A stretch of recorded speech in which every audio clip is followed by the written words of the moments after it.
The following program contains the opinions of the host, guests, and call-in participants. These do not necessarily represent the views of this show's distributors or sponsors. This program may contain obscene, profane, or otherwise objectionable language. Viewer discretion is advised.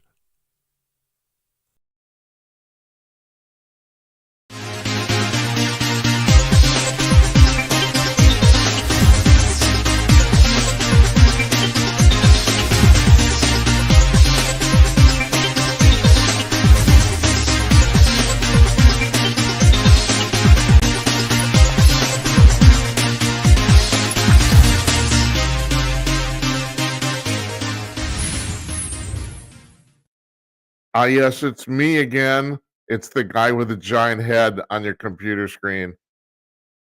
It's Tuesday. No, it's not Tuesday. It's Thursday, February 22nd, 2024. It's 11 p.m. on the East Coast of the United States, 8 p.m. on the West Coast, 2 o'clock in the afternoon in Sydney, Australia. And here where I'm sitting in Northeast Minneapolis, it's 10 p.m. Central Time. I'm Jim Peters. Welcome to another edition of Jim Peters at Night, episode number 89. Yeah, we're approaching 100. Who would know it? You know. Hope you guys had a good day today. I tell you, we've had the strangest winter ever. It was 51 degrees here today. Now it's the middle of February, and that's to say that's unusual is a understatement. It snowed here about 6 inches, about half a foot, about a week ago, and that snow is pretty much gone. It's definitely going to be gone by Monday for sure. It's supposed to be in the upper 40s most of the weekend, and it's supposed to be 55 on Monday, which is just it's crazy. We basically have not had a winter. Basically, like my wife was saying, it's probably going to be 100 degrees all summer. You know, that's the thing. If you've never been in Minnesota, of course, we have a reputation of being the icebox of the nation, and that's true. But on the other hand, summers here get quite hot. We usually have about a dozen days over 90 degrees. I think we set a record this last summer. I think we had like 20 or 22. It was pretty bad. And no, don't give me this shit about global warming. Well, actually, global warming's real. It's climate change isn't real. So what I mean by climate change is the fact that humans are affecting it.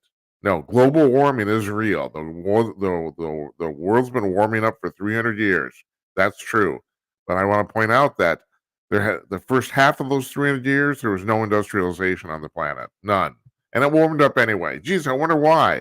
Nature? The sun? Actually, here's the reason. Now, we had Patrick Moore on the show in October or November. I can't remember. It's still the most watched episode of the show thus far. He was the climatologist who was one of the founders of Greenpeace. And yeah, he was in the rubber boats chasing around and trying to save the whales, all that sort of stuff.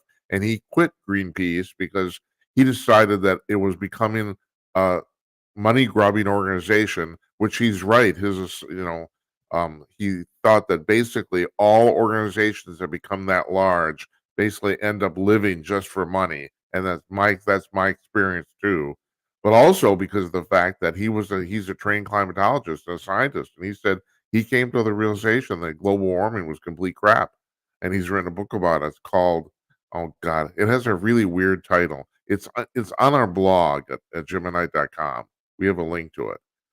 But at any rate, I mean, he pointed, so I'm going to get into this because just because we're talking about it.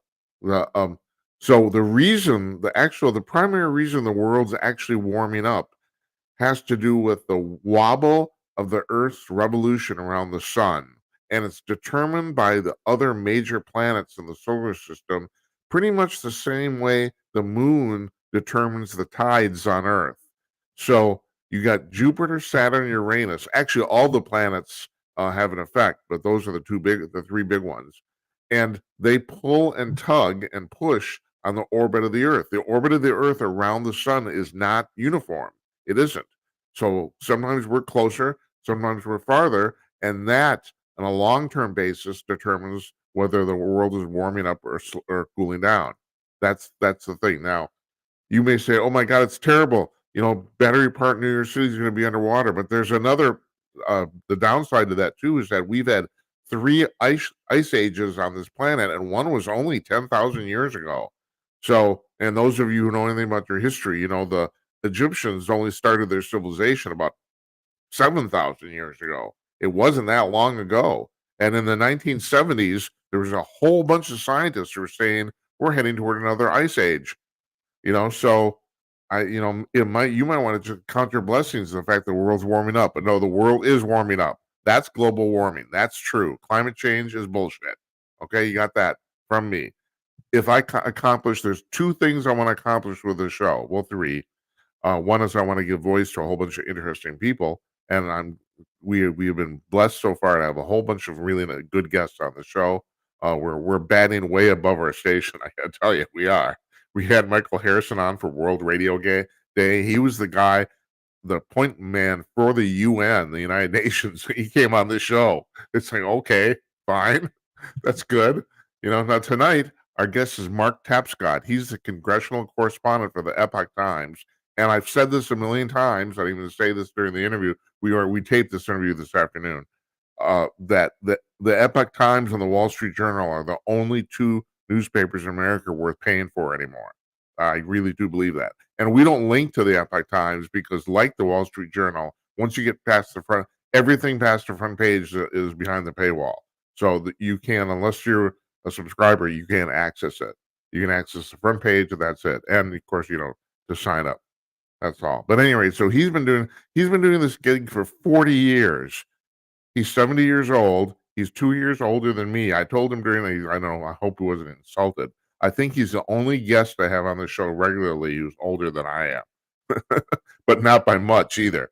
You know, he looks pretty damn good, you know. But any rate, he knows everybody in Congress pretty much on a first name basis. So we get the scoop from him. And also, he isn't afraid to give us his opinion either, as some other people. You know, I appreciate the journalists who come on this program who actually don't just want to stick to. They don't want to be pinned down to what they actually personally think. And I actually think that's great because there's too many people, and we actually talk about this during the interview. Journalism doesn't really exist anymore. It's advocacy. You got a whole bunch of reporters. They're right out of college. They're all social justice warriors. Yeah, we're gonna change the world. Fuck you. You are not. It's old man cynicism, you know. Yeah, I'm pretty much the only reason I'm not like Biden is that I'm maybe a little more cogent, but I'm just as angry. I'm just an old angry guy. Christ. All right, so that's tonight. We take Fridays off here. If you've never seen the show, it's Monday through Thursday at 11 o'clock Eastern live. And those of you who watch this live, I appreciate it. That's a good thing. So next Monday, it's our month in review panel, which we do the last Monday of every month. Don Zorro, Tim Conaway, and Larry Newman usually joins us, but he won't be there tomorrow on Monday. So I'm trying to find somebody else to fill in. If not, I shoot the shit with those two guys. It's good. They're good. They know how to do it. So, and then we're taking the rest of next week off. So we're coming back on March 6th? Monday, March 6th. So that's what we got going on here. Now, you can call into the show. I hope you do. You see this right down here? Okay, there's 3 ways to call in. First of all, according to Talkers Magazine, this is the first talk show in America that takes video phone calls. And we do. And it's really simple. You don't have to make a big production out of this. It's very simple. You can do it on your phone even, just like a FaceTime call. And this sounds weird, but this is the way you work. You fire the browser up on your cell phone or your laptop or wherever you're at and go to jimatnight.com/call, that address right there. There's a giant big blue button at the top of the page. You press that button. You're in the preview screen. You get to check your camera and mic. Or if you have more than one camera or mic on your device, you can choose one from the drop-down menu. And you can also choose no video if you want to mute your camera, but there's no reason to do that anymore. I'll get to that in a second. And you press the join button at the bottom and you're in the queue. It's really simple. I ask everybody who does this, who calls up, was it hard? No, it's actually easier than making a FaceTime call. And it's way easier than a Zoom meeting. It's not even close to that hard. So if you want to call up their camera, But I do have to remind you, I mean, I know this is stupid, but you have to understand this. Your face will be on the air. So, the 15 people watching this right now, they will see you. Okay. But I don't think that's a bad thing. You're all just trolling bastards anyway. Now, okay, the audio number right here, 563-999-3435. You can call up now. This is relatively new, starting at the beginning of this month. You can call that number and come on audio only with your phone. You don't remember how to use a phone, right? It's unbelievable. No one talks on the phone anymore. It's like, Jesus. Yeah, well, your cell phone actually can make phone calls. Did you know that? So, yeah, if you want to call up, that's audio only. Of course, there's no picture, and yeah, I go screen off the side here, and your number comes up, and I put you on, or you can text in this number right here. You can text me while we're on the air. I get these text messages. That's also on the screen off to my side here. 408-458-5088. And I get those in real time. So now we broadcast on 7 platforms video and on Blog Talk Radio live audio. That's at blogtalkradio.com. Remember, they supply the telephone number we used for the call-in, which is very nice of them. But so my point is, what is my point? Oh, this is my point. Just a fucking idiot. What are we doing? My point is that on most of the platforms where we're broadcasting live, there's chat screens and you can chat, but I don't see them. I just want to make sure you know that. Also, you can't see each other. So if you're on Rumble chatting, you won't see the people who are chatting on YouTube or vice versa or Twitch or whatever the hell it is. If you want a list of all the places we broadcast and the links to them, you can go to gemini.com/watch. There's that's at the top menu. You'll find it. And that's a link to all the pages where we broadcast live. So we have it. I'm going to, remember, that's one of the things I got on the do list. You think I'm taking the next week off, 3 days, but I got work to do. So I need to update the watch page. We haven't added Blog Talk Radio. Been pretty new, but I do watch the texts. That's the thing. So everybody can text in. So that's the number for the text, 408-458-5088. For the audio phone calls, it's 563-999-3435. And to get on with your camera, it's jimatnight.com/call. You got that? Now, I have to I owe you a little bit of an apology. We had some problems with Blog Talk Radio this Monday and Tuesday. Monday, they were completely offline, so we didn't even broadcast our show. Tuesday, I'm in the middle of doing a show, and I get a call. Joe calls in, and if you're listening, Joe, once again, I apologize last night too. Sorry about this. I did not cut you off. We were having a very nice conversation, and the whole system blew up. It just quit. It tanked on us right in the middle of the phone call, and we never got back on. So the reason I'm bringing that up is because I don't know if you guys have heard this. There was AT&T had a major outage today for their cell phone service across the United States. And the reason I'm bringing that up is because I'm wondering, I've been working on the internet for 30 years. Back in the 1990s, when literally there were only 400 or 500 commercial websites on the internet, I was working on it. And I've come to have a kind of a feel for when things kind of go cuckoo-y. And I'm starting to think that maybe somebody's hacking something somewhere, that the infrastructure might be kind of. So Blog Talk Radio was down. Now maybe that's just them. I don't know. On Monday they did put up a construction page, a maintenance page. So maybe I'm just reading into this. AT&T is down.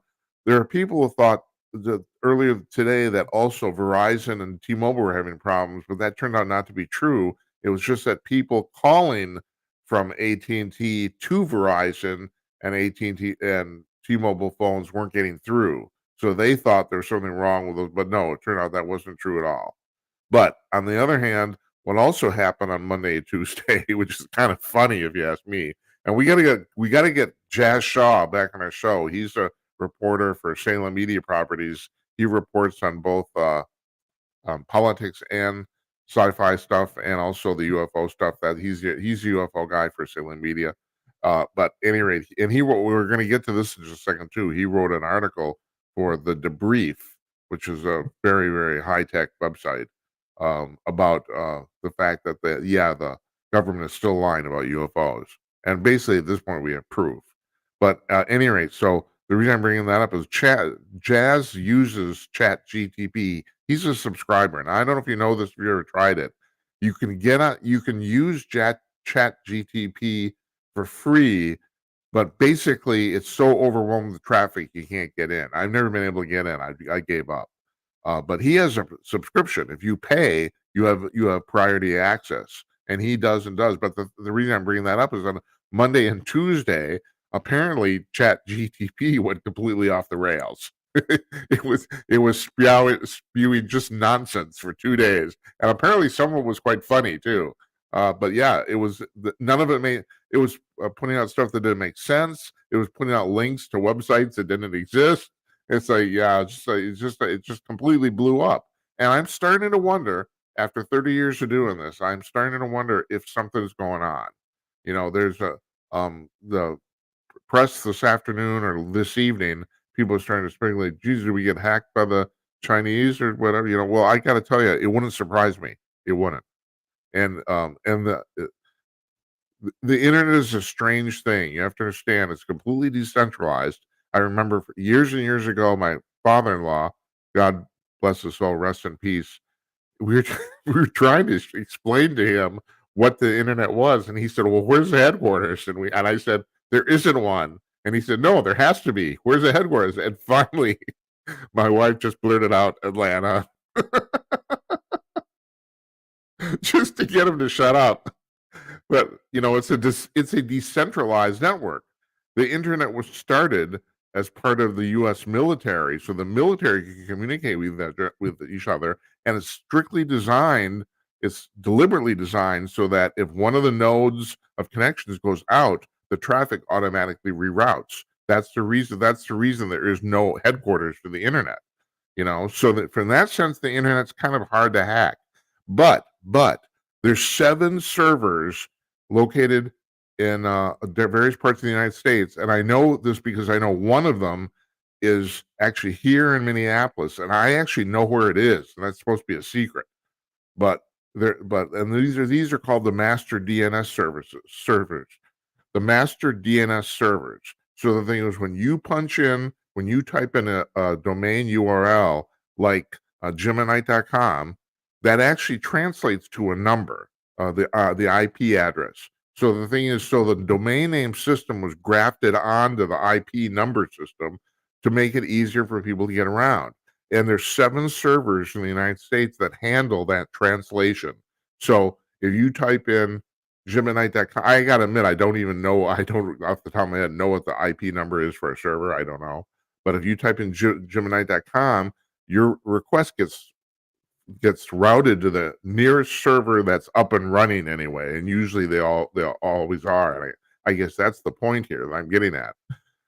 And it translates that domain name into the IP number address, and then routes your traffic. That's the way it works. So the thing is, if you're gonna hack the internet, quote unquote, if you're gonna hack the internet, usually what you try to do is hack one of those 7 servers.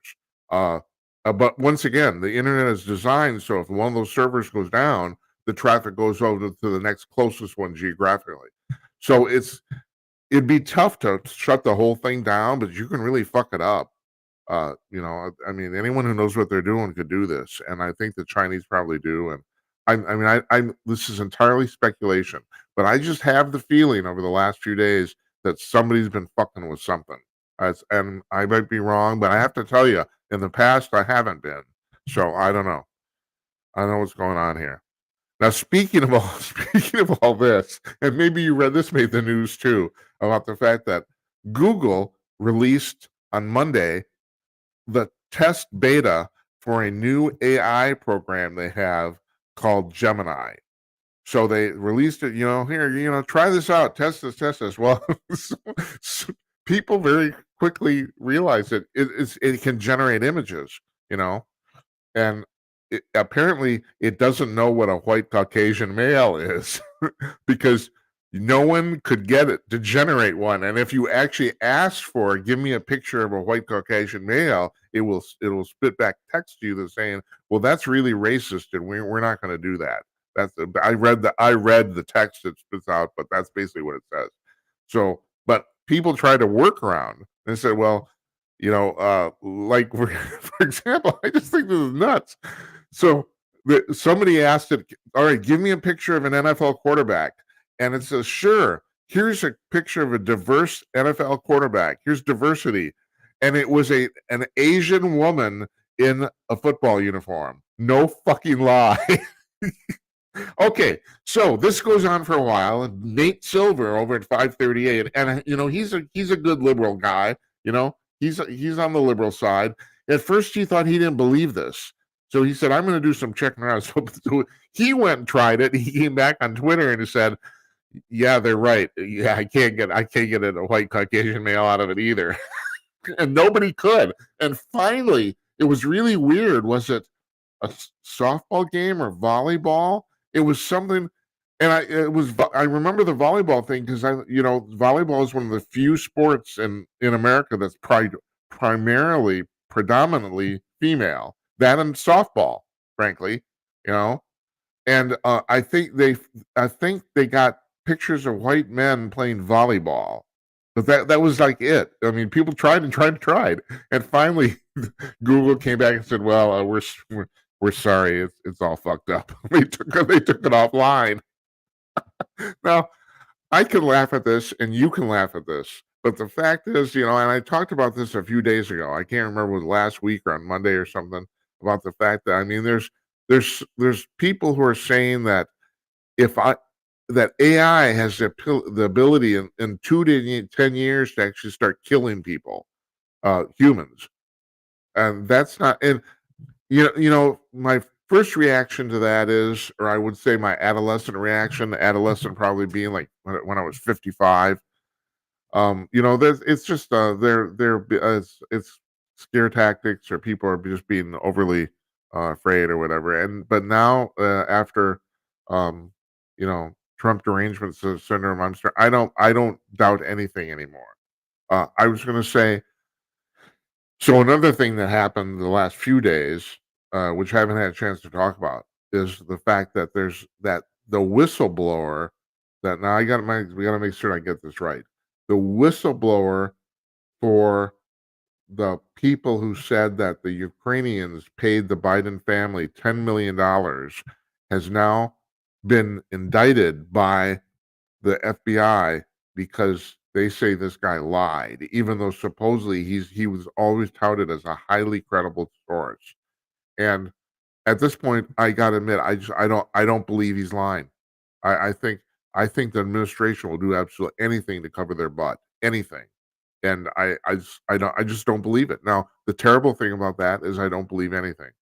That's the terrible. This is where we've gotten. It's gotten to the point where the General Accounting Office and the budget, or what is it called? The Bureau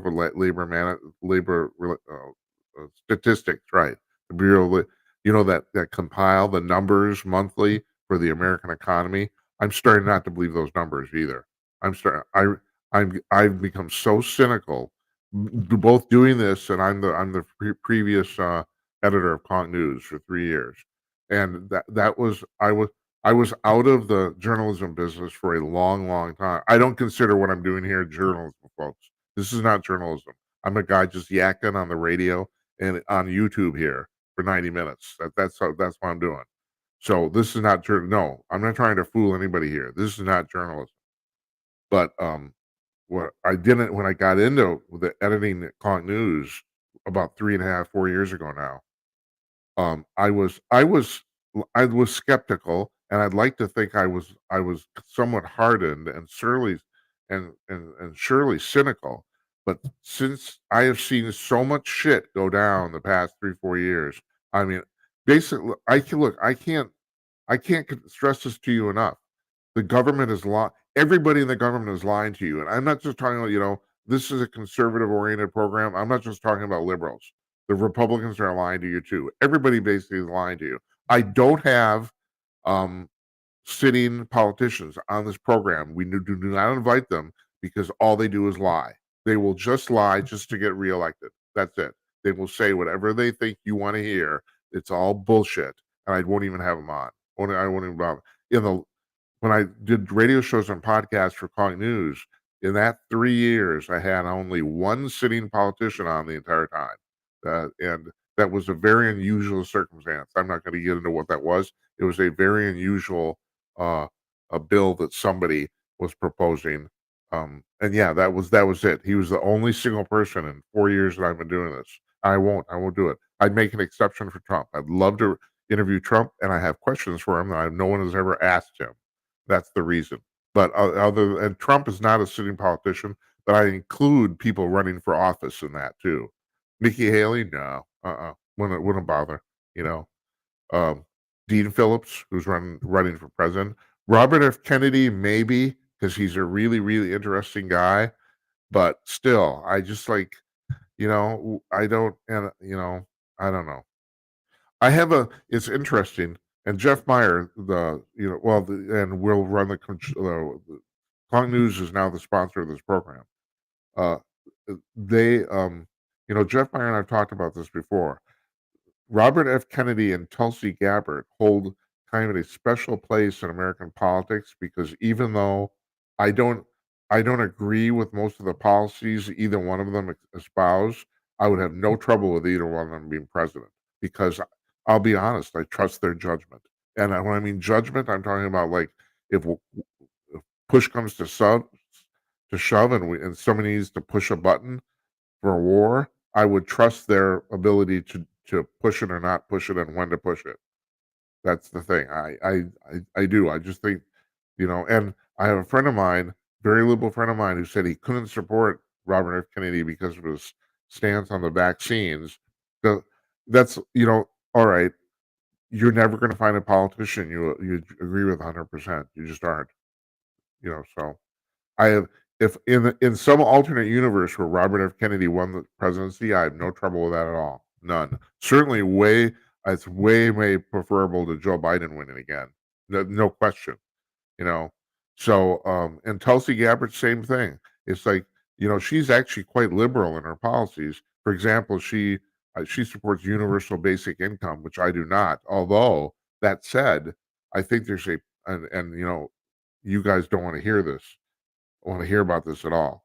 There's I think in the future there's a possibility if you're going to do something like that, you don't want to do universal basic income. You want to do negative income tax.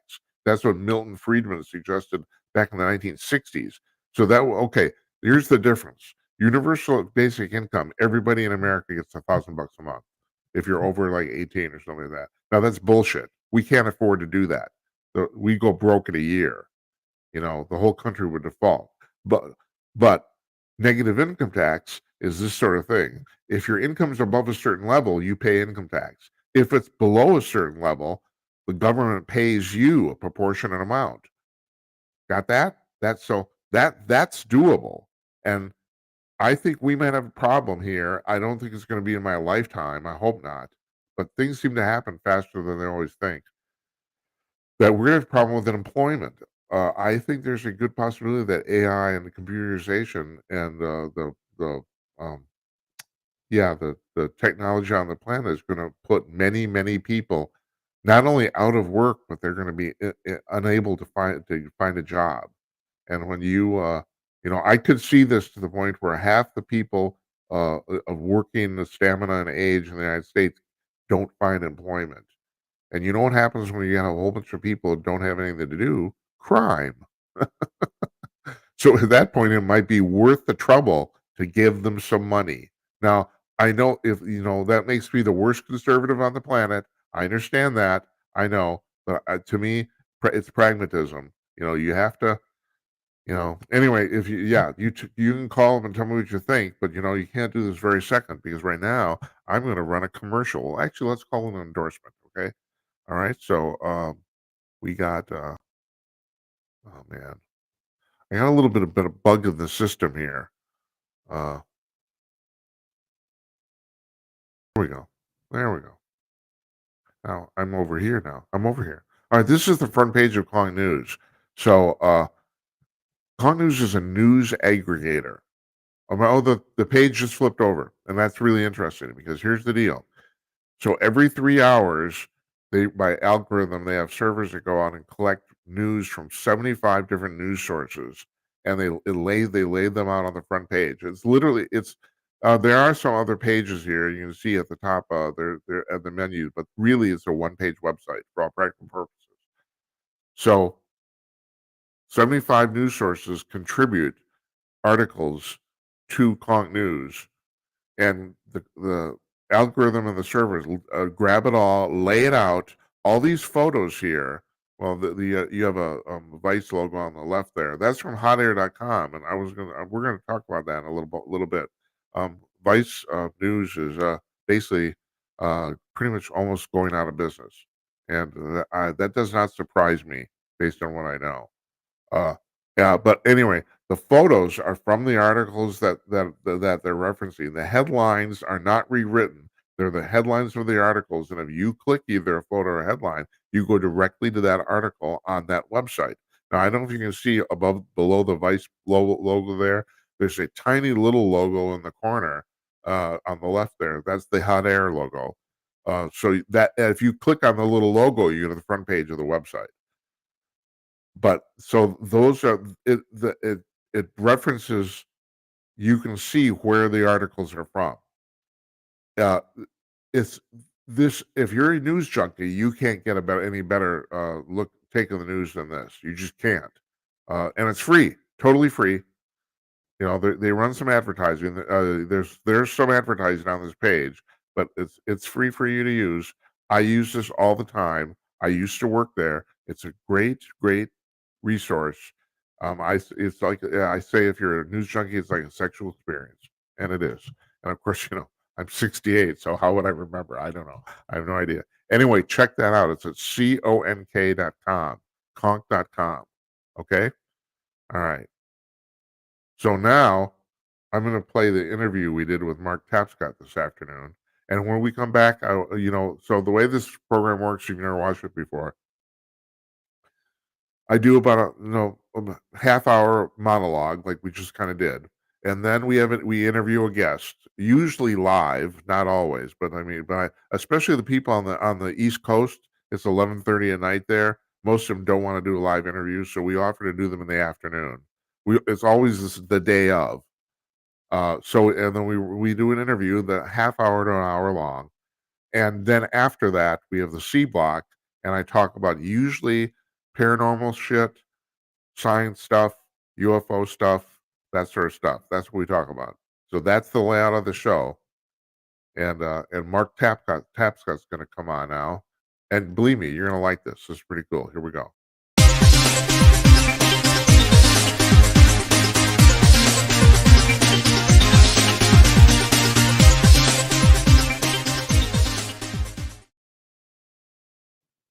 Joining us from his home in Washington, D.C., Congressional correspondent for the Epoch Times, Mark Tapscott. Nice to see you, Mark. Literally. You too, Jim. Good to be here. We've always done this by phone before, so it's very nice to see you. Yeah. So how's things on a scale of 1 to 2? Well, on a scale of 1 to 2, about 1.5, because Congress is on recess. Yeah. So, okay. So let me ask you about that. When Congress is on recess, are you still hunting around trying to get information, or? Oh yeah. Uh-huh. Yeah. Actually, the Senate is still around, but the House is on recess. So I have. Here's my first question. Hold on a second. I'm so fucking organized. Okay, so Mark. Okay, so Robert Hur comes out with this report. Everybody blows up. It's on all over the news. First of all, as far as you can tell, how bad is Joe Biden off physically?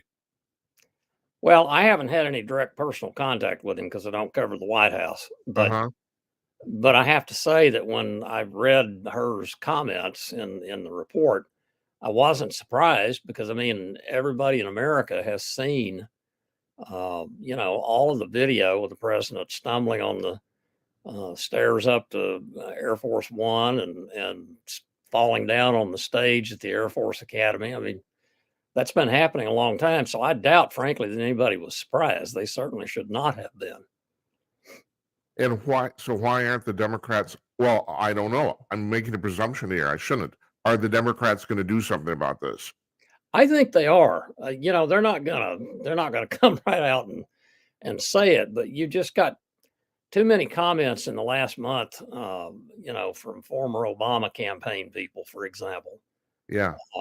Saying, and even James Carville, saying this is not going to work. And my feeling has been, my guess has been for some time now that assuming something doesn't happen prior to the Democratic convention, there will be a speech or an announcement or something just before the convention or at the opening of the convention that he's decided not to pursue a second term and free his delegates. So it could become a wild, wide open convention. And do you think, is he going to make this announcement himself, or is he just a cranky old man and refuses to step down? I don't know. My guess is he's a cranky old man. He's been a cranky old man as long as he's been in Washington. Yes, he has, hasn't he? That's true. Yeah. I know. He was a cranky young man, and now he's a cranky old man. Yeah. Do you think the Chicago convention is going to go down like 68? Well, let's hope not. 68 was, my goodness, that was something. A lot of violence in the streets, and a lot of people got hurt. A lot of Chicago policemen got hurt. I would be surprised if it is. I suspect that maybe if Biden takes some kind of action that the far left loonies that love Hamas and death think is too much, you might see some violence from that. But I wouldn't expect it otherwise. All right, now I'm going to fast forward 1,000 years. So I was reading, I can't remember online who said this. So somebody said, it doesn't matter who wins in November, the left is going to riot anyway. Well, do you think there's something to that? Absolutely. I absolutely do. If Trump is reelected or is elected, you can count on it. Yeah.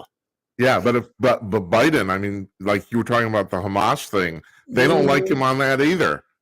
Well, they don't, but they have to. They would think, well, we got to give him a chance, now, and give him a week or two, and then they would riot. Yeah, that's right. That's exactly what happened. Yeah. All right. So let me move on here. The Mayorkas impeachment thing. So, okay. Well, they're not. This is not going to go through.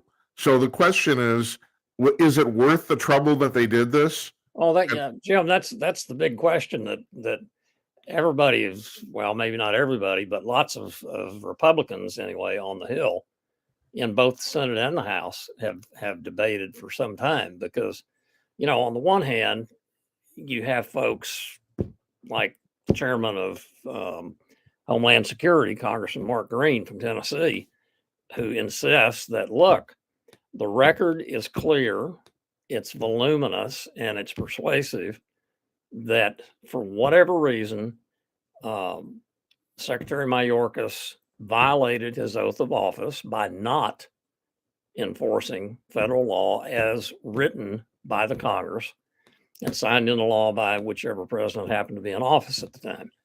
And you cannot let that go without being held accountable. So whatever the Senate does, that's up to the Senate. The House has a responsibility to impeach, and that's what they did. On the other hand, the obvious common sense response is the Democrats control the Senate, and there are a number of Republicans who will vote with the Democrats. So there's no way you're going to get a conviction. He's going to continue to be the secretary. So why waste the time? And frankly, I think both of those arguments are persuasive, but in my own view, just my own personal view. Yes, please. Why have an impeachment clause in the Constitution? Why have an oath of office if you're not going to hold office holders to account for it? That's just my view. Mark, you're more of a constitutional scholar than me, but the way I understand this, somebody brought this up like on one of the cable channels or something, that you, incompetence is not a reason for impeachment, but their election of duty is. Yes. I mean, it appears to, I don't know, I won't say to everybody, but at least to me, that this is willful, that they're actually, so, I mean, in that sense, I think it's legitimate, but yeah, I don't know either. But but let me ask you another question. Mm-hmm. So now I'm quite convinced, one of the other things is that Mayorkas isn't driving this. So now I'm going ahead 5 steps again. Who in the White House is actually setting the policy here? Whoever is telling the president what to do. Yeah, and you don't know who that is, huh? I have a guess. I think Jeff Zient's the chief of staff, and he consults daily, I'm sure, with a number of former Obama inner circle types. And they go through the motions. He is the guy who has the title of President of the United States, and they have to acknowledge that. But every president depends to a great deal on his staff because the job is so big. So it's not. You would be surprised if a president was not depending on his staff to a great deal, Are we going to find out 50 years from now that basically Obama was the Wizard of Oz here, pulling the strings behind the scenes? Why would you think it would take 50 years? Oh, I don't know. Because I'm stupid. I don't really know. No. I mean, any way you look at it, and Biden had something. Don't forget, he deferred to Hillary Clinton in 2016. Yeah. I mean, everybody assumed that he was gonna run, and then he surprised a lot of people by saying, "No, I'm not going to run." Right. And I would be dumbfounded if at some point early on in the process for the 2020 campaign, the Obama people and Biden and whoever he has in his own inner circle got together and said, "Okay, here's how we're going to do this," and they've functioned like that. I mean, that's the way political campaigns and presidential administrations. That's kind of the basic model for them. Do you think, Mark, that the Democrats are generally more organized than the Republicans? It sometimes seems like that. It's not so much that they're more organized, it's that they are meaner, tougher, and less concerned about the spirit of the law. Yeah, now I have a couple people come on once a month here. We call them the dynamic duo. They always come on together. And we were talking about this last night, but on I totally buy what you're saying, but on the other hand, it does seem like what's going on here is going to come back to bite them in the ass. I mean, I don't know how much foresight is involved here, or is anybody playing a long game ever? Am I just like, when you say bite them in the posterior end, are you referring to the Democrats? Yeah, this whole thing's going to come back to bite them in the butt, right? I pray, Yeah. I've been in Washington since 1976. I know. That's why I love talking to you.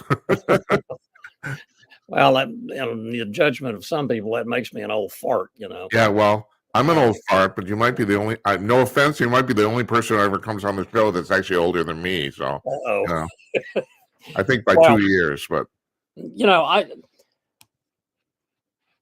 politics. It's just American politics for the last 30 years has had a fundamental double standard, thanks primarily to the mainstream media, the journalists.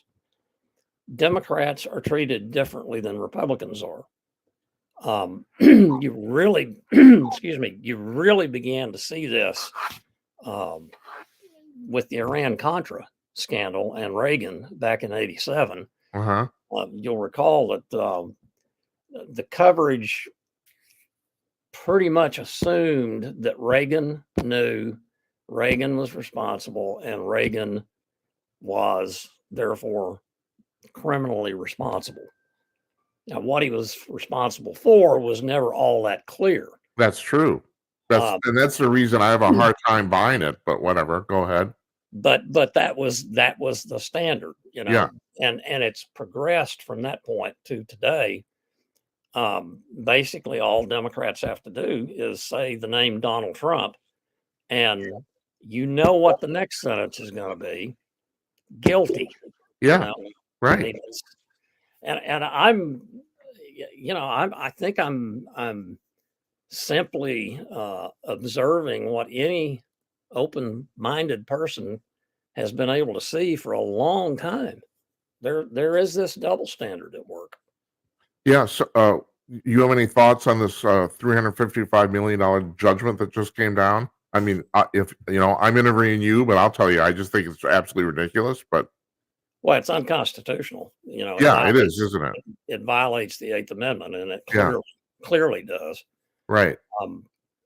If it was in any state other than New York, other than California, I would think that the next court up, the next appeals court level up, the judges involved would look at this one and say, what on earth was he thinking, and throw it out.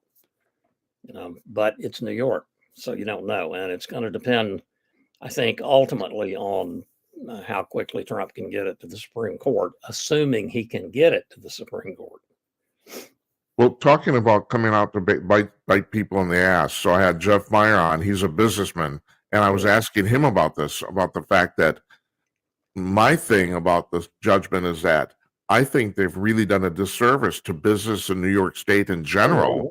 Yeah, because if I had a business in New York, I'd pull it out. Now, Jeff said, and he's right, I know on a pragmatic level, he said the majority of businesses can't move. That's basically right. It's true. You're stuck. But on the other hand, I think about the fact that maybe the minority of them can and will, and maybe a lot of them wouldn't move, but it might be enough to fuck your tax base up, And well, so that's the point. That's the point. And then once again, what are they thinking?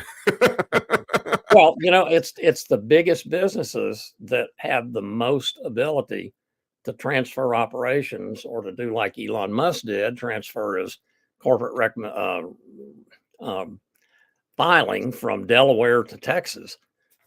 There's a bunch of corporations in New York that can do that, and if they do it, and frankly, I'm not persuaded that they won't, New York is gonna feel it. Yeah, I can't. If you were a CEO of one of these major corporations, also, I'm glad you brought that up, because I think a lot of people would assume it's the smaller businesses that would move. But I think you're right. The larger businesses actually have a more chance and a better opportunity to actually do it. Yeah. The small businesses are kind of strapped. Well, not only that, but their most likely alternative is go out of business and retire and move to Florida. Yeah. Yeah. And there is some precedent in New York for that. So you want to, and also, let's touch on this for a second. So you're talking about the mainstream media. You write for the Epoch Times, fantastic newspaper. I've always said for years, I've been saying this, that the Wall Street Journal and the Epoch Times are the only two papers in America worth paying for. I truly believe that. But the thing is, if you read the Wikipedia entry for the Epoch Times, have you ever seen it? Yeah.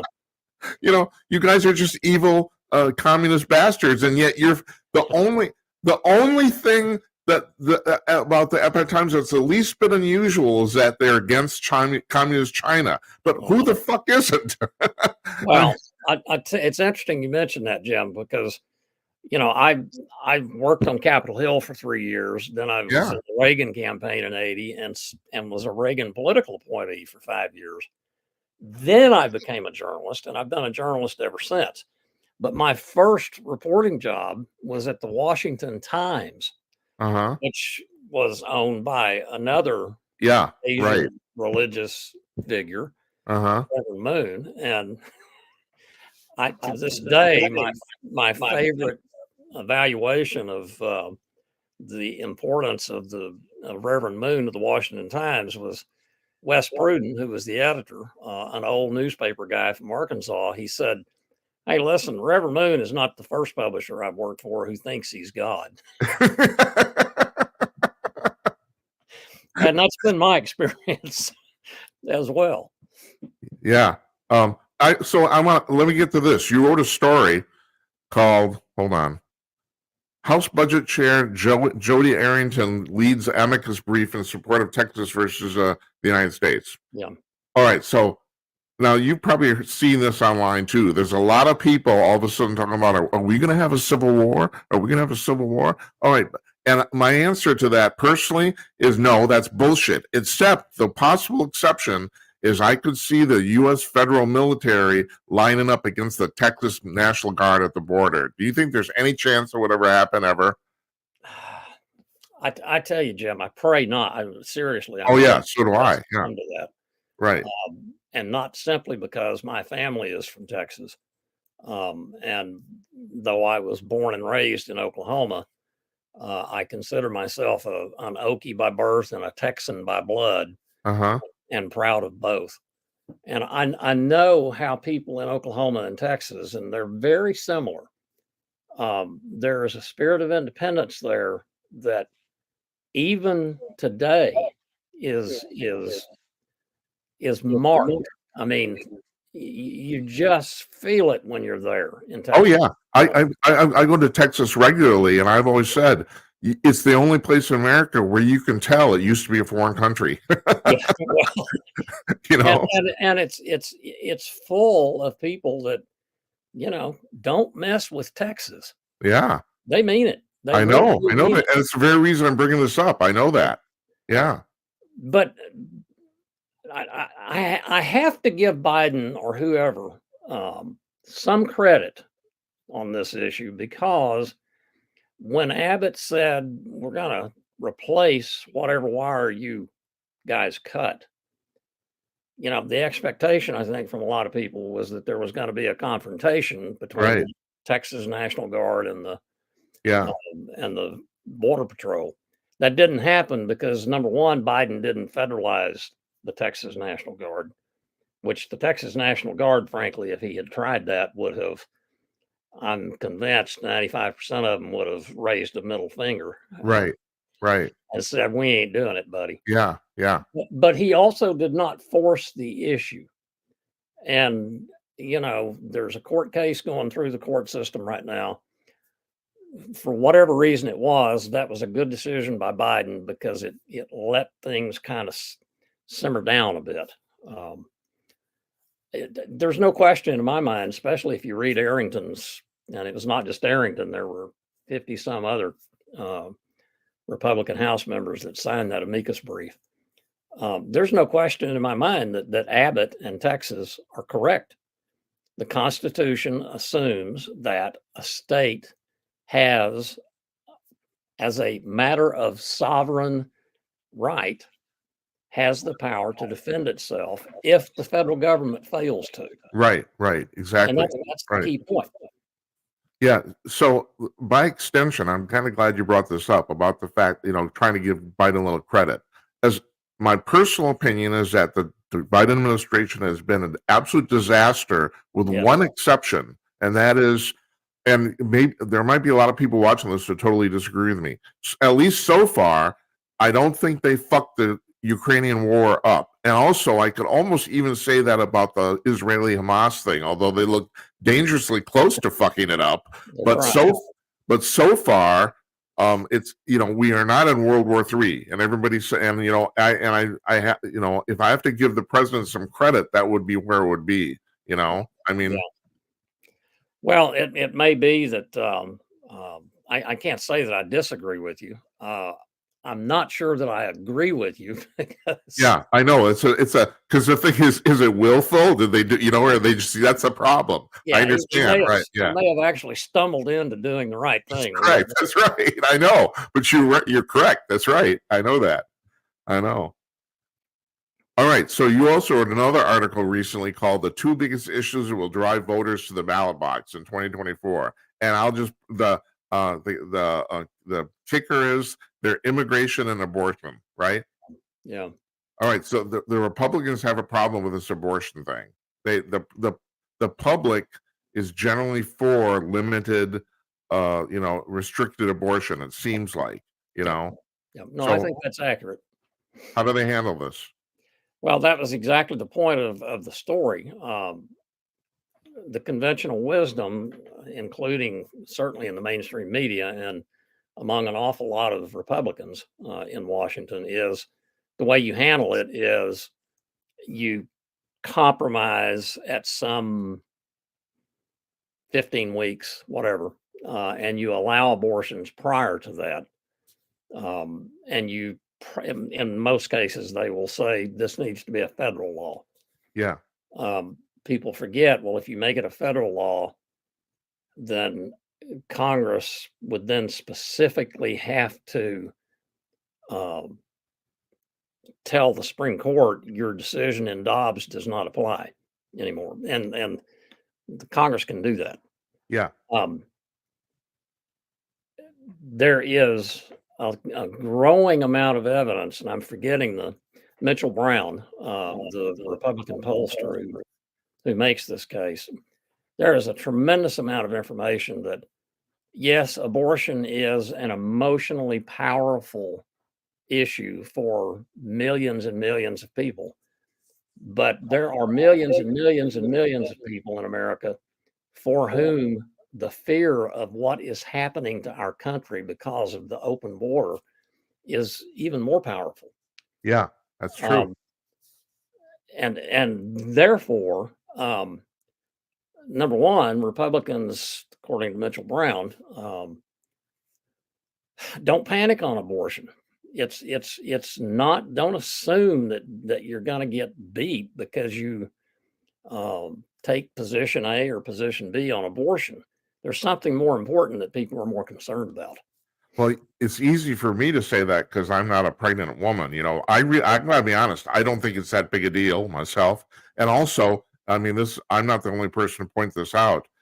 So they rescinded Dobbs, but yet, really, in reality, virtually nothing changed. I mean, there's some states that are offering abortions and some aren't, and it's all you got to in between, and that's pretty much the way it was before. And that's so really nothing's changed at all. But you're talking about the emotional issue, and talking about Trump too. Trump basically being evil.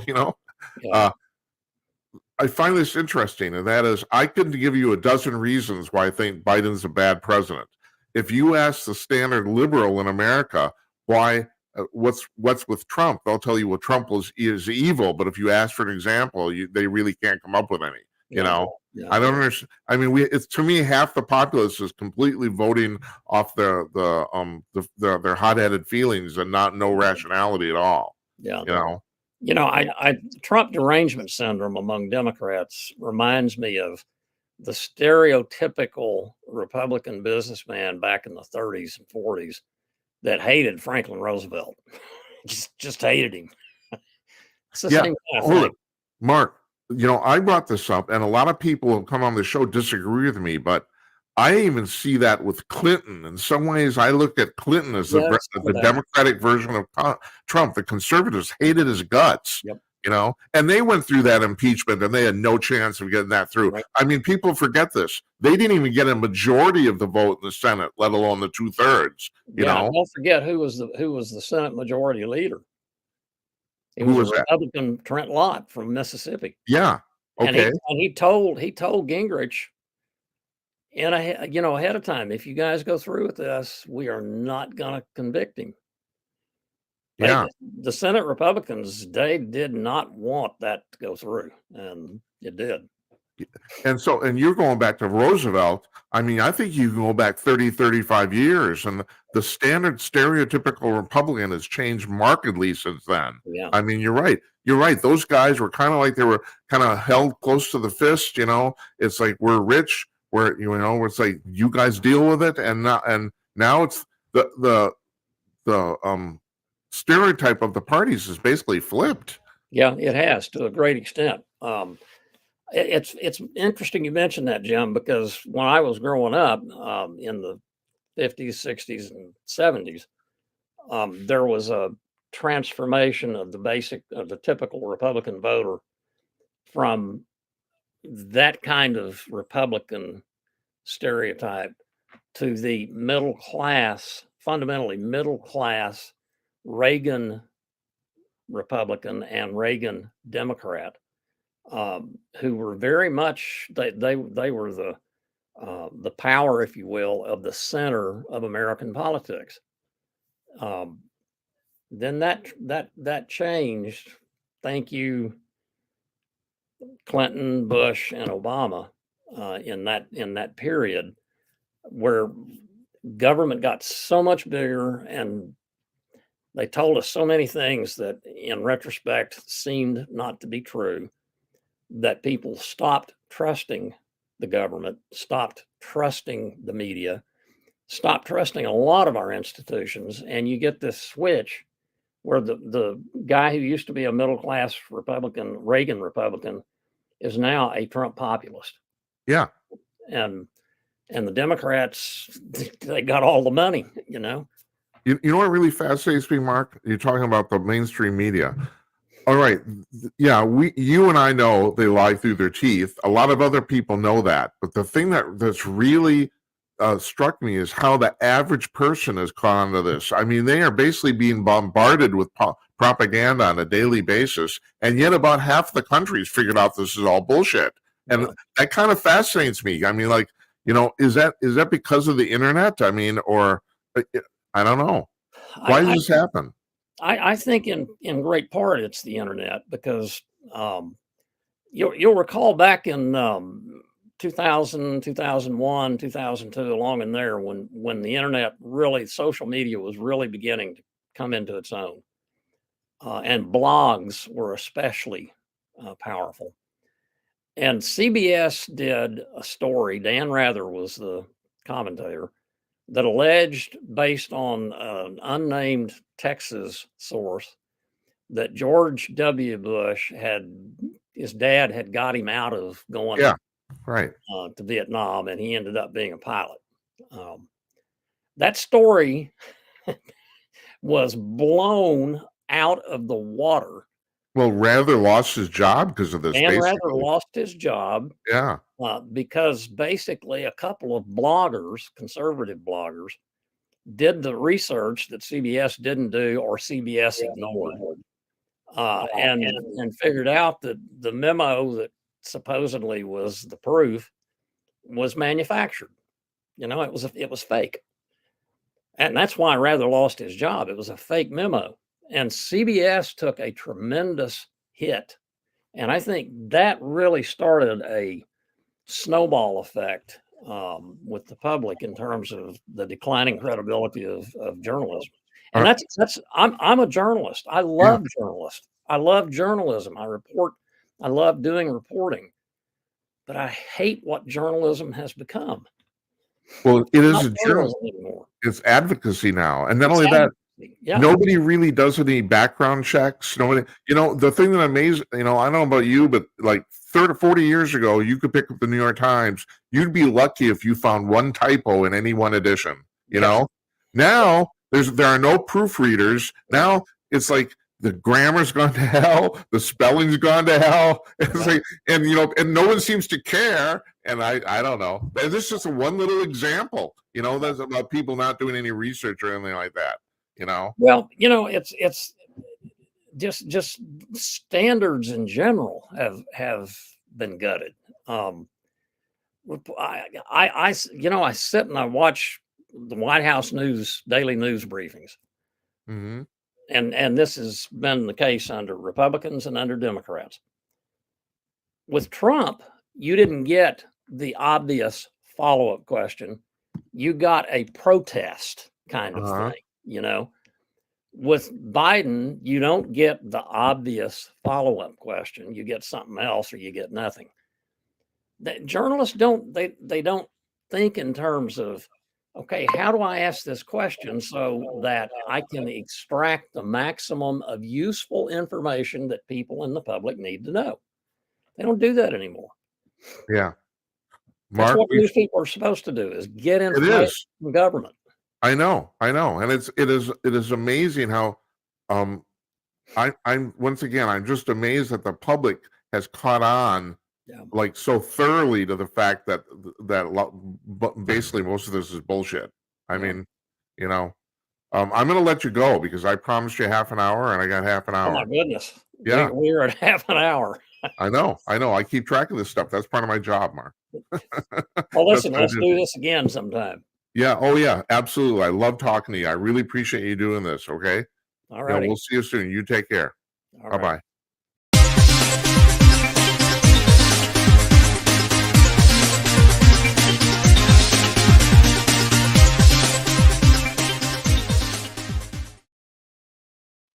That's Mark Tapscott. He's the congressional correspondent for the Epoch Times out of New York City. He's out of Washington, D.C.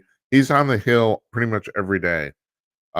When he was on a few months ago, I asked him, I said, do you ever get depressed from your job? And he said, geez, I wish you hadn't asked me that.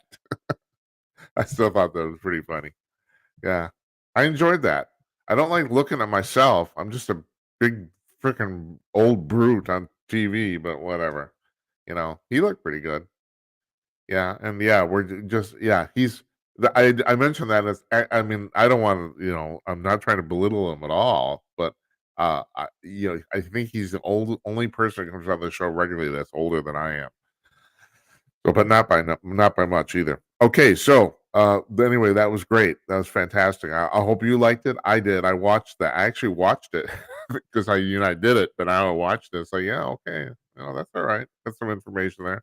That's good. All right, so this is a C block here. So if you're new to this, you can still call me up at 563-999-3435. You can send me a text message at 408-458-5088. Let me put that back on the screen. I took it down because I didn't want that I didn't want you to call in while Mark was talking. I mean, this was pre-recorded. So normally, if it's not pre-recorded, we love to take your phone calls if you want to have questions for the guests. But so that was not the case today. So, at any rate, this is a C block, and I usually talk about non-political stuff.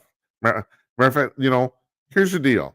I do not consider this a political show. I don't. I was listening to Sean Hannity in the car this afternoon, and he's talking about the fact that, he says, I do a political show, but some other people don't. I don't consider this a political show, even though we do talk about politics. I mean, there was a 30-minute interview there basically about politics, right? Okay. But the thing is, I like to talk. If you watch us before, I like to talk about a whole bunch of stuff. I got a friend of mine who says you have too many people on talking about Bigfoot. We do. We have a lot of Bigfoot people on. Larry Newman comes on regularly. Stan Gordon, one of the premier Bigfoot investigators in the United States, he came on. We had the guy who was named the Bigfoot Hunter of the Year by the Bigfoot Times. He came on. Actually, that was Mark Marcel. Fantastic interview. He's a great guy. That was terrific. So yeah, we talk about stuff other than politics. Matter of fact, I got too many interests. That's my problem. So in the C block here, I usually talk about scientific or paranormal related stuff. I got three things today. First of all, you might have heard this for the first time in 52 years. That would be Americans, landed a craft on the moon today. It's unmanned. And here's the real thing about this. It was done commercially. It was not done by the government. This is not NASA. It's the name of the company is Intuitive Machines. They landed a spacecraft on the moon, and the spacecraft is called the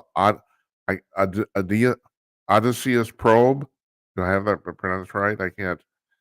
At any rate, it landed about 5:30 Eastern time or 6:30, I think. It's 6:30 Eastern time, 5:30 Central time, and it almost crashed, but it didn't. It didn't. It did make it. Apparently, they lost just before it touched down. They lost contact with it, communication. But this spacecraft was designed to land without any input. It was designed, so it took over on its own, and it did land, and it took them a little while to actually to regain contact with it. But yeah, it's up and working. So it's the first successful landing on the moon by any American in 52 years. So now they want to start sending people up. The goal right now is that they're going to put a colony up there. They're going to send people up there and start building shit in 2026, 2 years from now. Now we should be able to do that. I mean, God, we went. The last time we were on the moon was Apollo 17 in 1972. That was the last Apollo mission. Now you have to understand this. I talked about this a few nights ago. We went to the moon basically without computers. There was a quote unquote a computer on the Apollo spacecraft.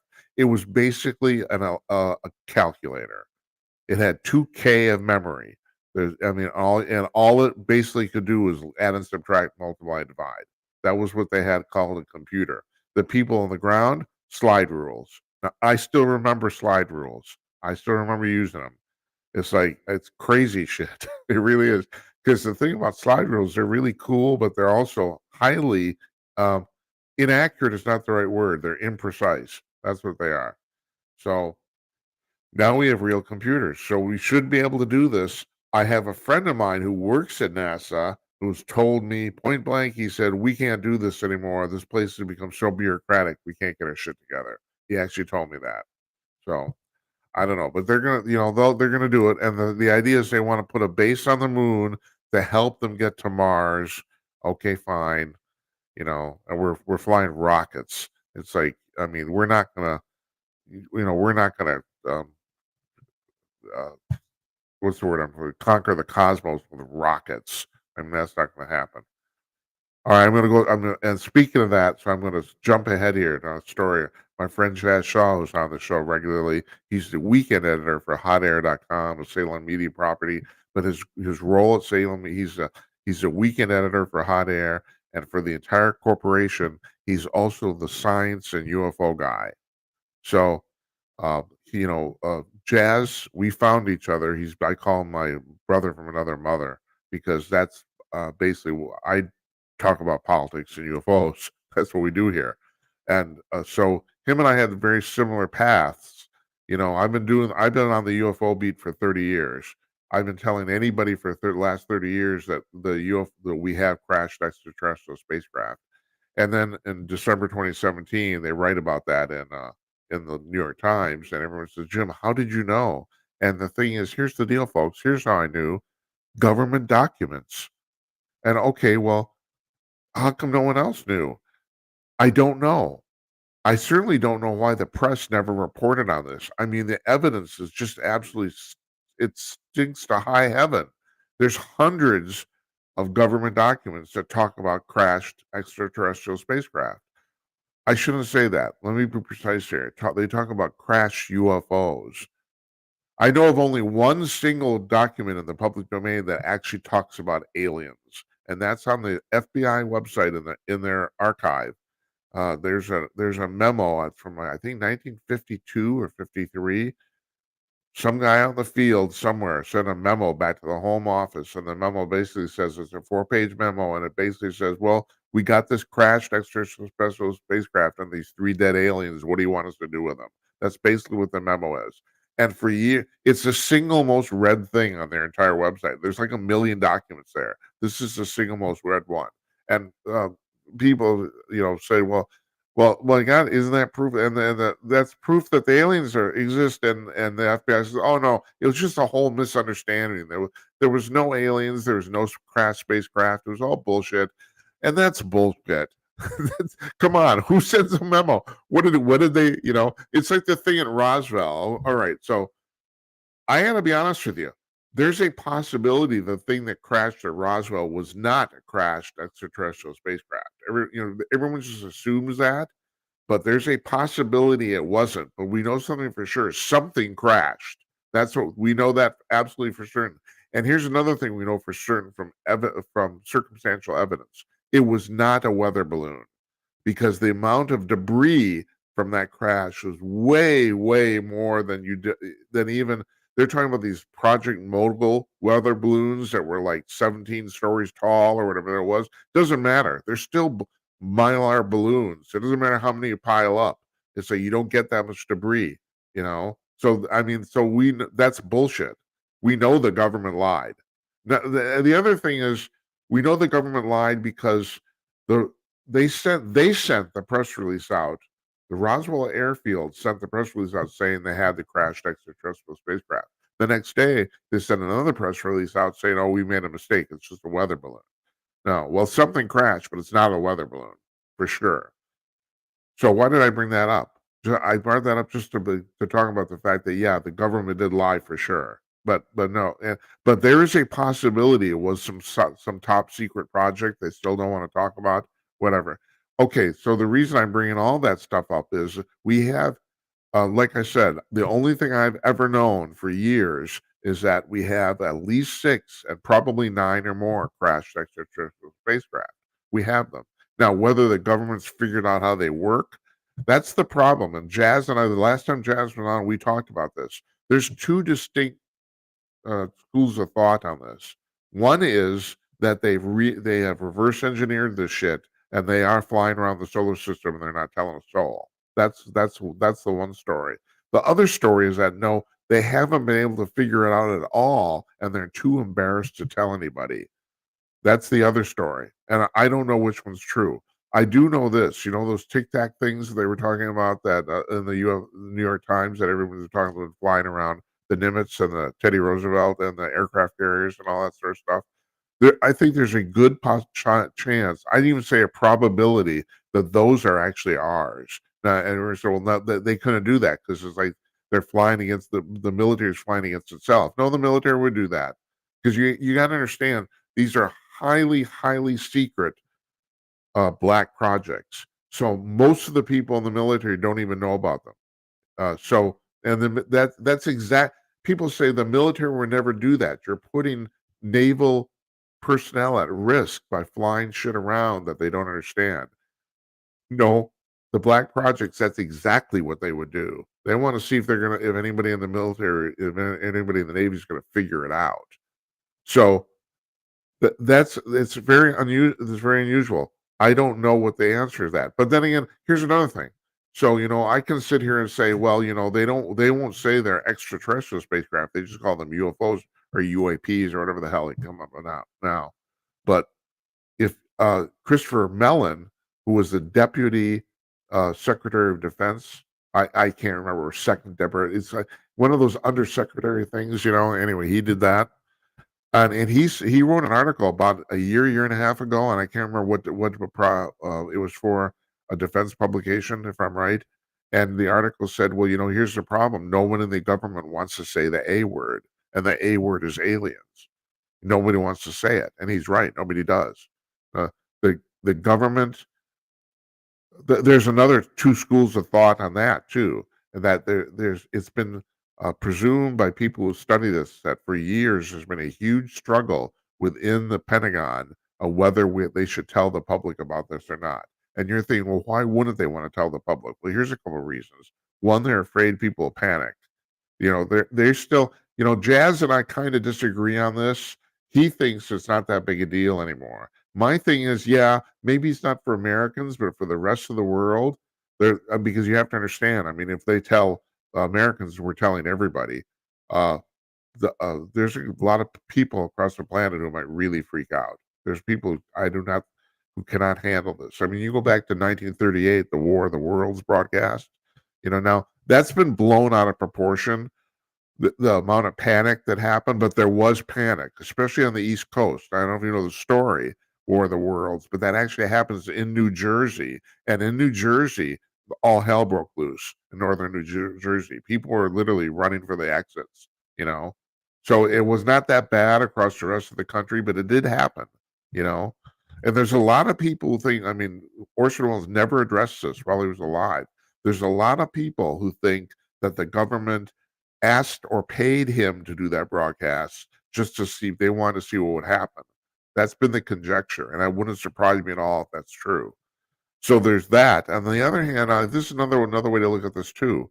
By keeping this secret for this long, there's an enormous number of people have broken the law. And there's people, people, I hear this from my friends all the time. No one could keep a secret that long. That's bullshit. If you're going to be threatened with 30 years in prison for talking, people do not talk. Case in point, the Manhattan Project, that freaking atomic bomb we dropped on Hiroshima and Nagasaki, 110,000 people were involved in the manufacture of that.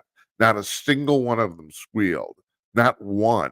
Now, you have to understand, if we're going to be credit where credit's due here, most of those people didn't know exactly what they were working on.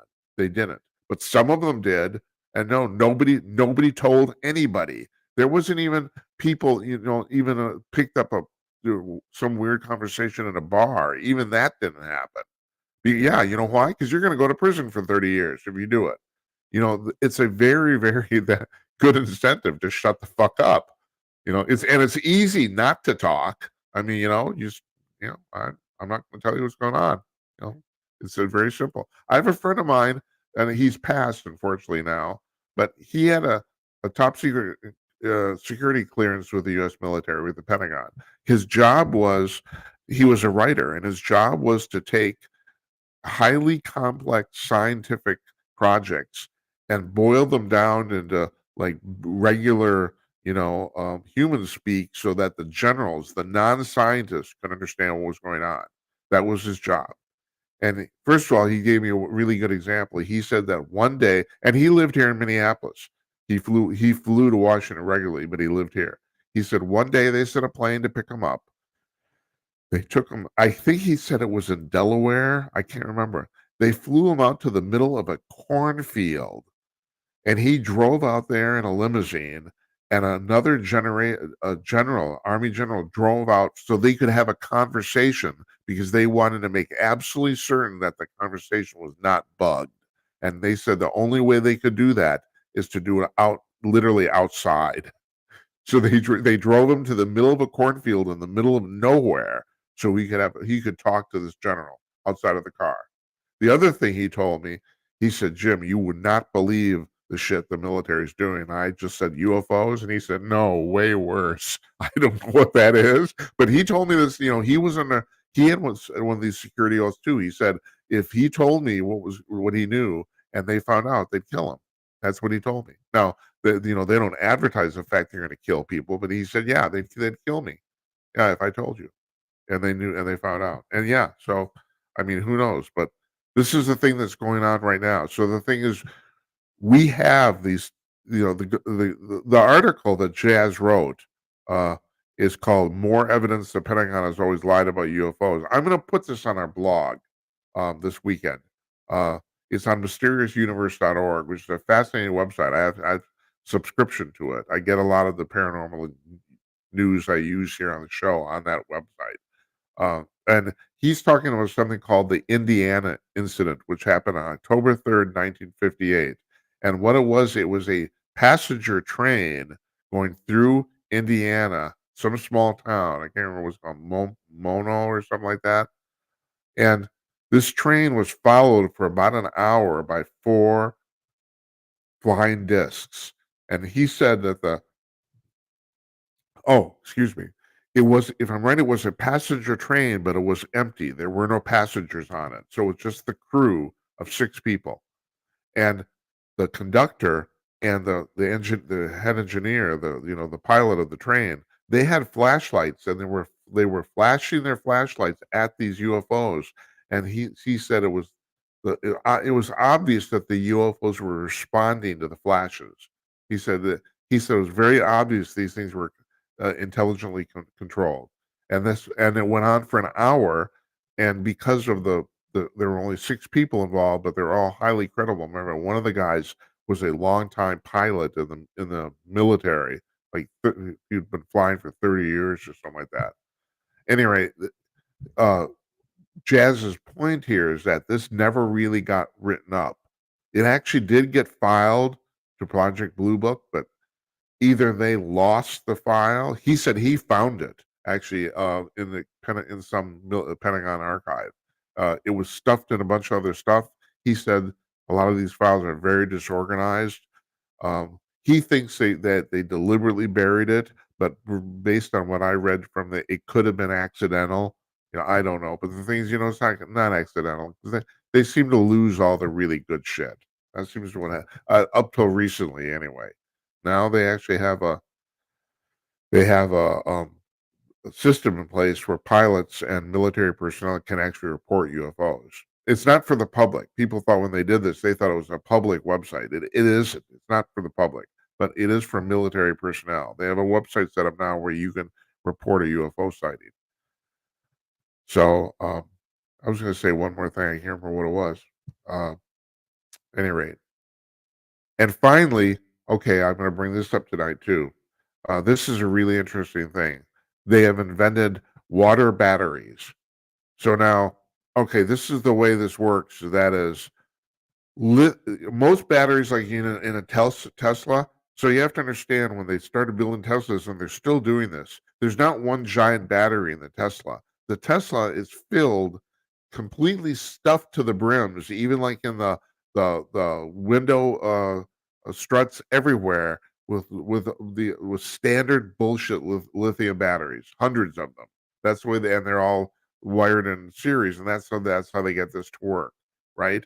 Okay, so those batteries are lithium, and what happens is there's lithium, and they put some sort of gel or liquid in them, if I'm right. But because of that, they have a tendency to get really hot, and they can even explode or melt, you know. But so what they've done, and this sounds amazing, but it's really true. I guess it's really true.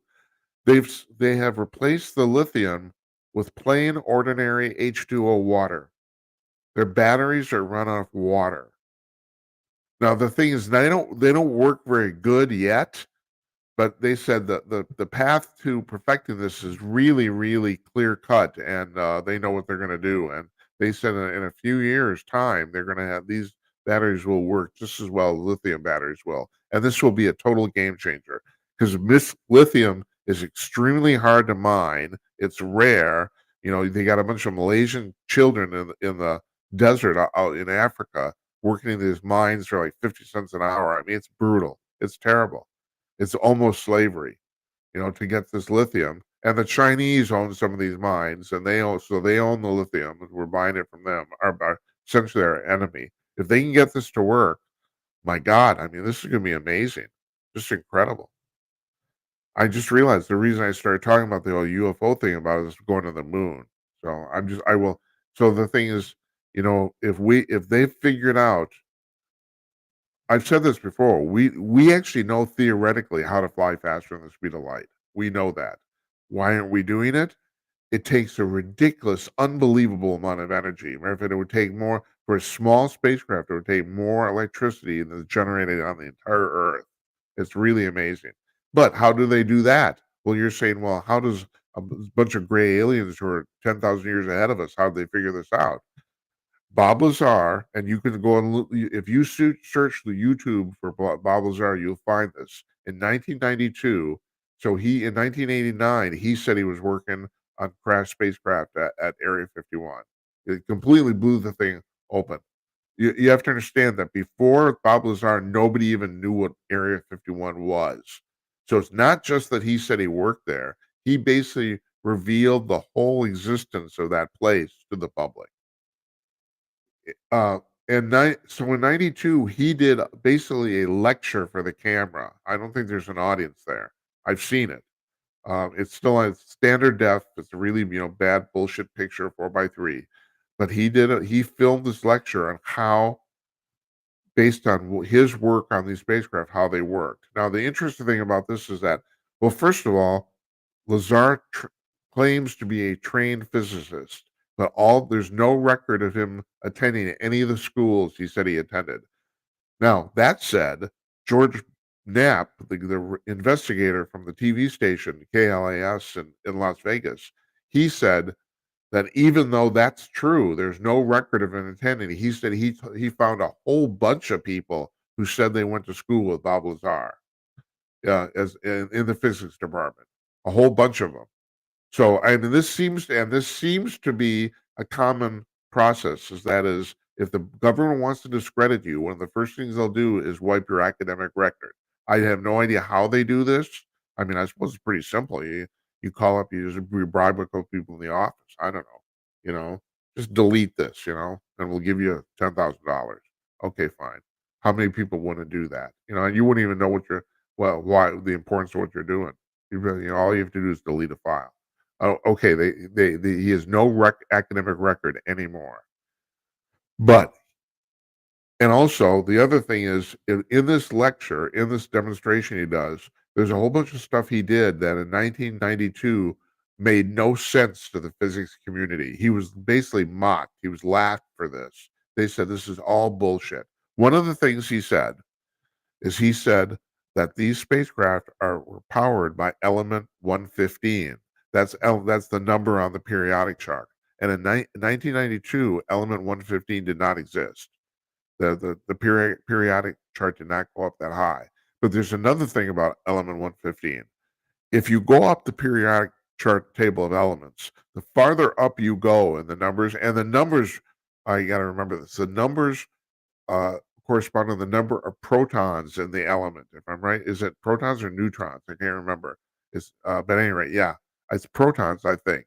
So in other words, element 115 is 115 protons in the nucleus. That's the way that works. As a general rule, if you go up the periodic chart, the elements become more and more unstable. But he said in 1992, when we did not even know what element 115 was, he said that element 115 was a exception to that. He said it was not. It was stable, where all the other stuff around it on the chart wasn't. Now, but we don't even know what was around it yet. I can't remember where in 1992 where the chart stopped. Anyway, in 2006, we discovered element 115. It's called Moscovium now. And amazingly, it had precisely the properties that Bob Lazar said it would. And that's weird because, first of all, they're unorthodox.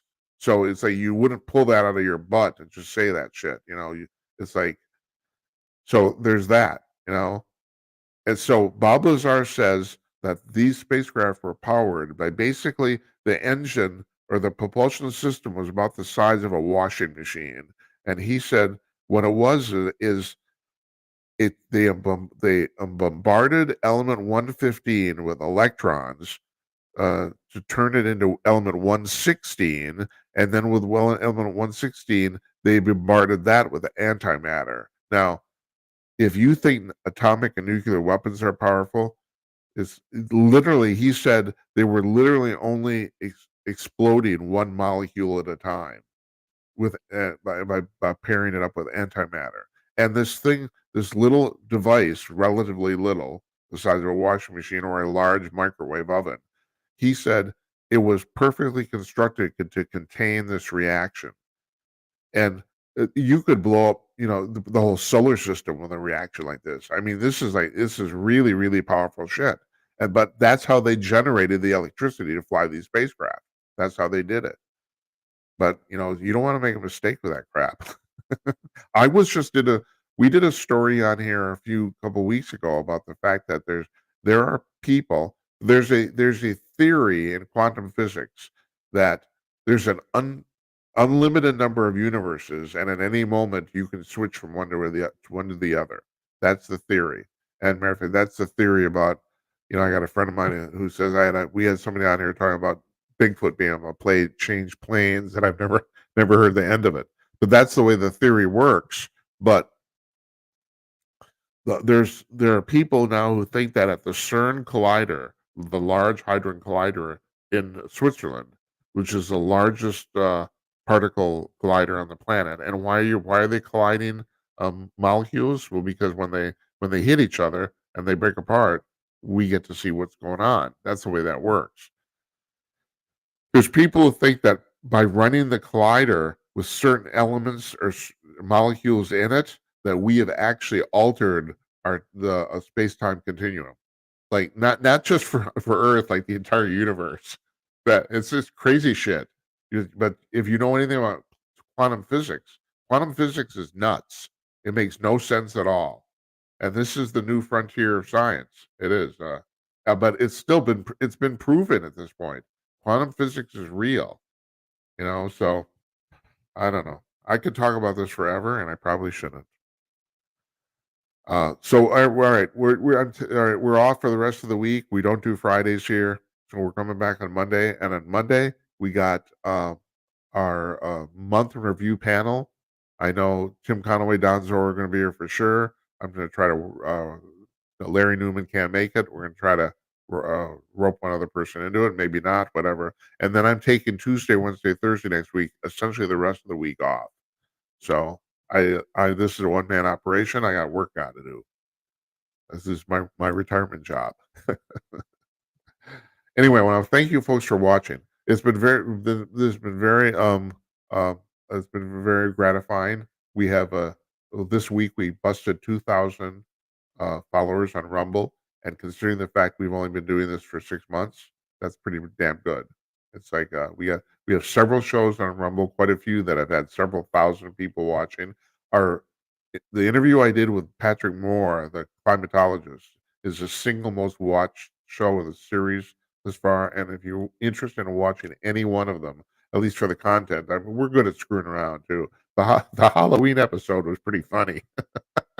So and we're all wearing ridiculous costumes and shit. It's like, well, whatever. But anyway, if you want to watch any one show, I would maybe recommend that one. That's by far the most watched one. I think about 5,000 people watched it so far. So, and I know that's all right. That's not Joe Rogan numbers, but like I said, we started this with absolutely no um, publicity, anything whatsoever. So, all things considered, so far so good. I like doing it.